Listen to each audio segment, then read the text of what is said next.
We saw something. Something came down, the Shag Harbour UFO sighting, 50 years later. It was around 11 p.m. on the night of October 4, 1967. Most witnesses thought it was a doomed aircraft. Halifax. The first frantic callers to reach the RCMP were clear: something had crashed in the waters off Shag Harbour, Nova Scotia, Canada. It was around 11 p.m. on the night of October 4, 1967. Most witnesses thought it was a doomed aircraft. A Halifax area man later uncovered a trove of government and police records that would make the Shag Harbour incident Canada's best documented and most intriguing UFO sighting. Hundreds of UFO sightings are reported across Canada every year, but none has the paper trail of Shag Harbour. In a series of RCMP reports and correspondence sent by telex between military officials in Ottawa and Halifax, there are specific references to unidentified flying objects, and no attempts were made to explain away what people were reporting.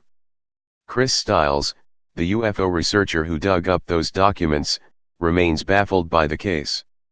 To this day, I don't know the absolute answer, but we're still finding things, says Stiles, the author of 2 books about the Shag Harbour incident. Next week, on the eve of the 50th anniversary, Stiles will be the keynote speaker at the start of the 3-day Shag Harbour UFO Festival. After 20+ years of dogged research, he says he has new evidence to share. It points to an explanation that hardly seems possible, unless you have a sense of what Stiles has uncovered so far. To be sure, the most compelling evidence comes from eyewitnesses like Lori Wickens, now a 67-year-old former fisherman. There was 4 lights in a row, and they were going on and off, says Wickens, at the time a 17-year-old driving home to Shag Harbour with a friend and 3 young women. One would come on, then 2, 3 and 4, and they'd all be off for a second and come back on again. Sure, he was about to witness an airline disaster. Wickens found a phone booth and called the local RCMP detachment. Questions were asked about his sobriety. But he wasn't drunk, and he was sure about what he saw.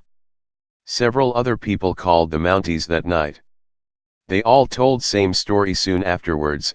Wickens was among a dozen or so people gathered at the water's edge, watching in amazement as a glowing, orange sphere about the size of a city bus bobbed on the waves about 300 meters from shore.